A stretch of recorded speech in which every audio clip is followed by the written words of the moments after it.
everyone. Today I will be installing my brand new Noctua NHD15 and Samsung 860 EVO 500 gig SSD. I will be replacing my current all-in-one liquid cooler from Deepcool. Is 240 millimeters radiator. So let's get. Before starting, I want to say that I usually use a brush, something like this, to clean the dust inside the case. Microfiber cloth. It really helps with the small dust, and a vacuum cleaner. So let's dig in. First, I'll be taking off the front panel. Luckily, it's a toolless screw on the side.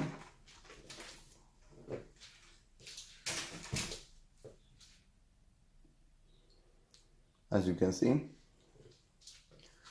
everything looks pretty clean, but when you zoom in, I don't think zoom will help us. There are many dust particles over here, especially on the graphics card, here on the lower case, here on the fan. My radiator is mounted on top. Wait a little bit. It's here. It's also full of dust, I think. And I'm using the case without the front cover. So look how much dust has built up. Next, what I will be doing is removing my graphics card.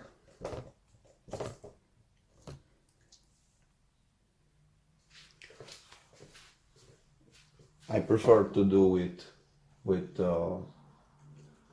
magnetic heads from a Phillips screw.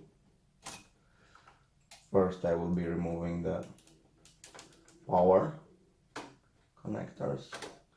I have a GTX 1080 from Asus. Next, I will be removing the Phillips screws very carefully.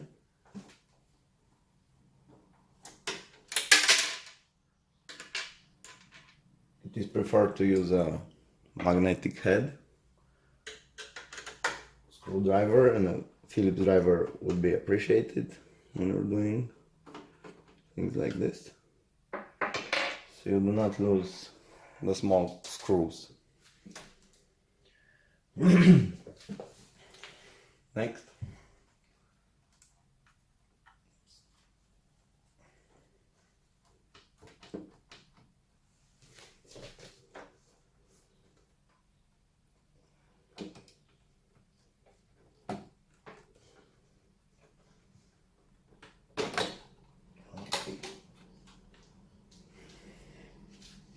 and the graphics card is out.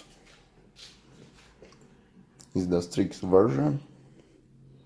As you can see, the dust isn't accumulated on the red, but I will dust it anyway. That's because this I didn't even remove all the display ports and HDMI.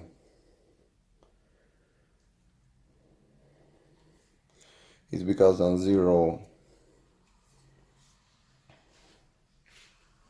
load or until 60 degrees, this card doesn't spin off its radiator, its fan. As you can see, the back plate is clean.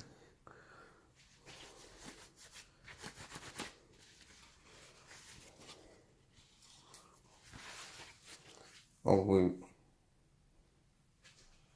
putting this aside.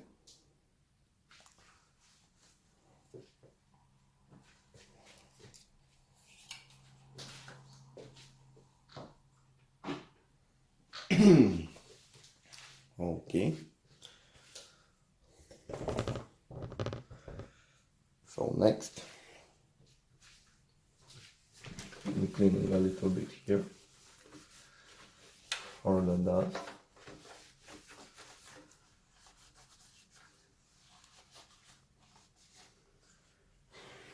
Actually, I'll be using the vacuum cleaner to be faster, and I will pause the video because of the noise.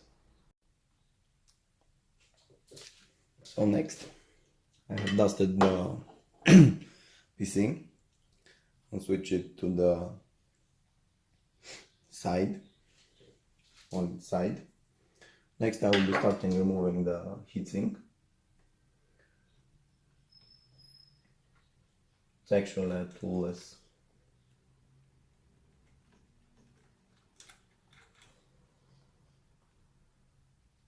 job.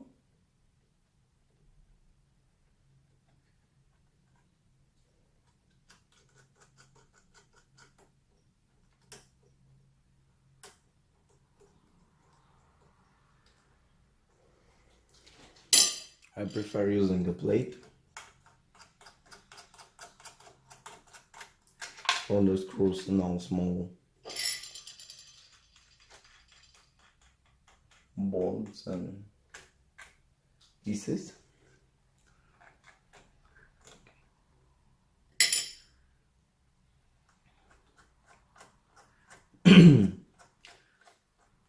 This cooler actually uses a back plate, which unfortunately it's on the other side, and I will be needing to straighten that.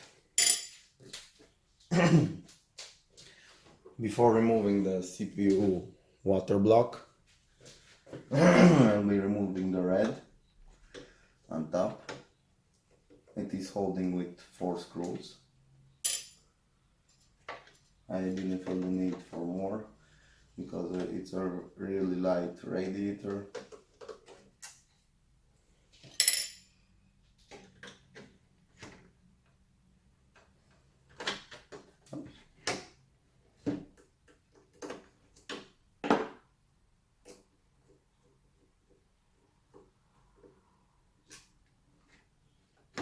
Okay.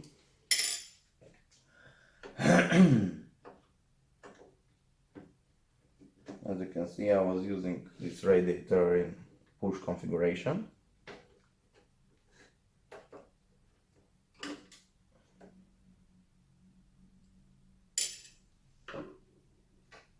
Now I'll be taking slowly the radiator. Okay. Unfortunately, I miscalculated a thing or two. I forgot that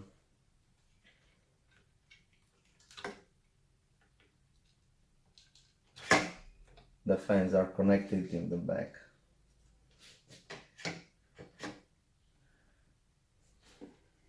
I will pause a little bit the video to release the fans.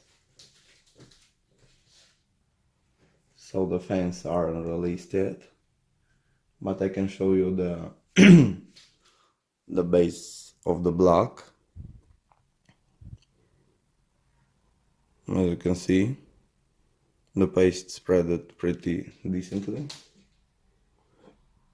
and it's still relatively moist, so it's not a dry paste. I will be cleaning the paste from the water block.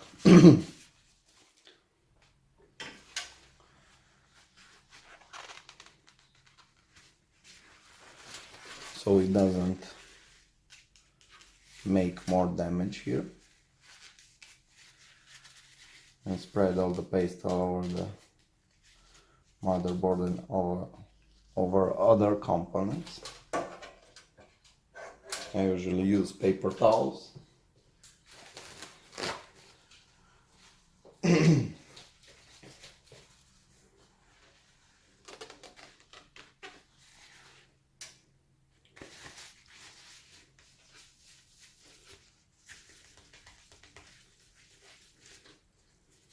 As you can see,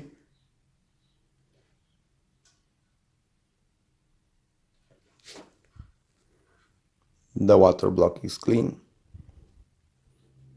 Next, moving to the CPU area.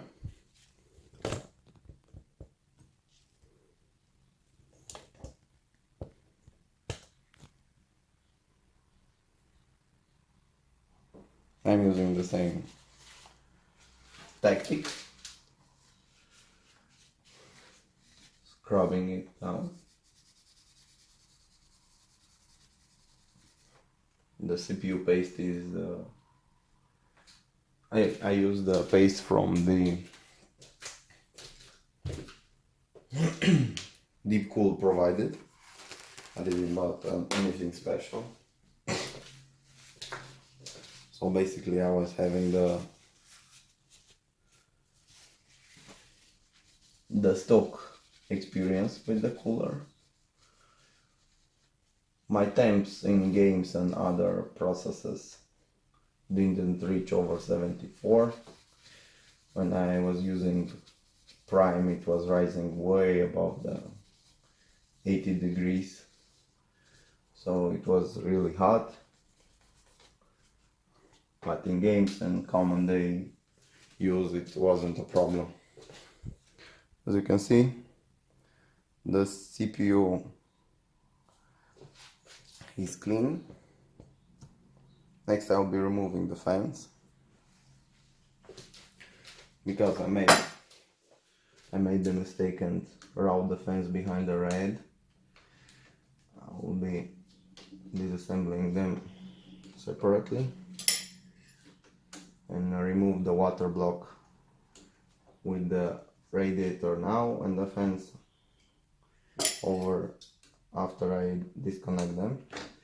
That's not a good fall.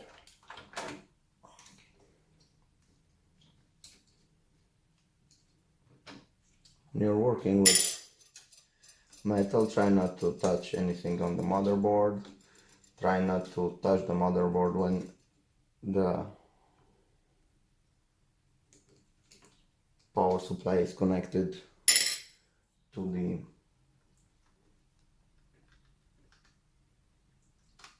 the wall, because it can be really easily, a capacitor can be charged and you can discharge it through your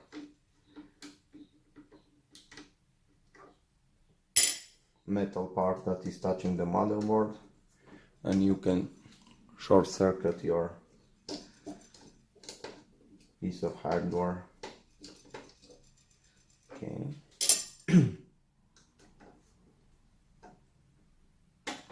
I hope next week my second case is coming, but I didn't have the patience to wait for it.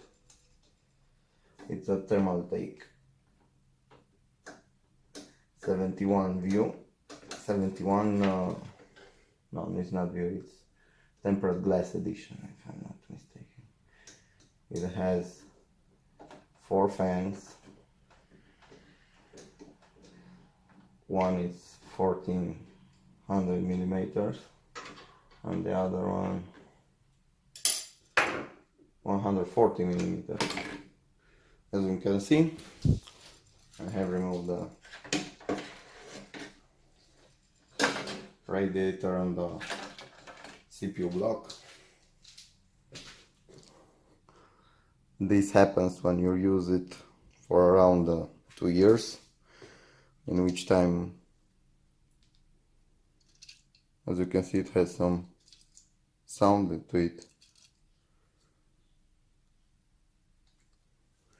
and that didn't please me.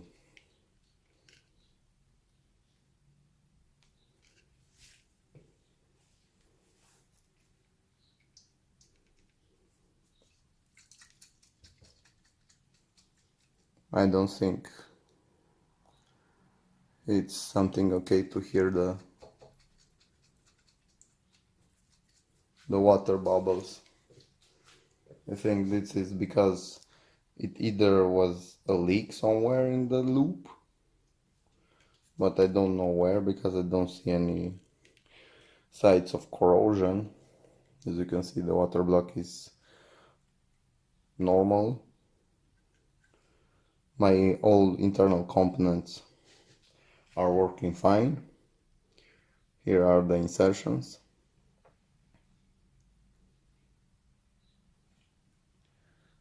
This is the up-top insertion. I will be cleaning the radiator later. To be honest, the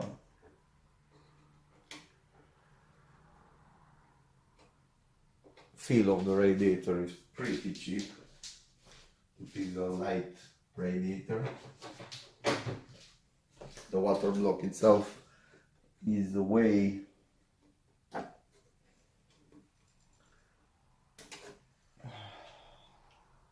heavier than the radiator itself.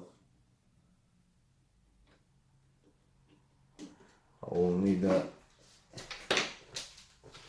something to cut. So I have up top a zip tie.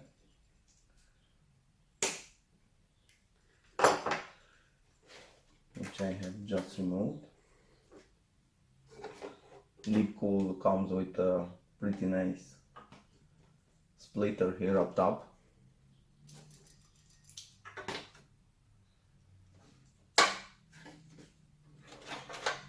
My cables are routed behind the... Okay, these are the fans. These are actually really great fans because they have removable fan blades. You just push it from this side and voila, you can clean on the fan blades. And this is the have the pin and you just pop it up back.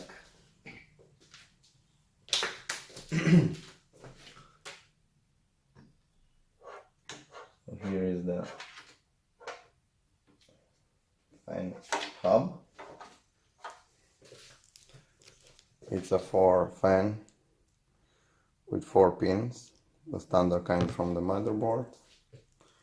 It's pretty long.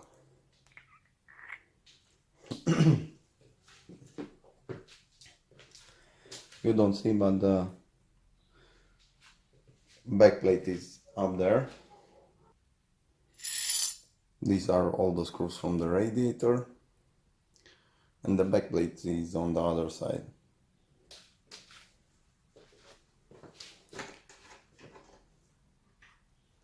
Here is the side of panel of back of the motherboard. I see it's pretty tight in here. Okay. As you can see, I think I have a pretty decent cable management behind the motherboard. Now I'm just laughing. I'm kidding, I wouldn't put a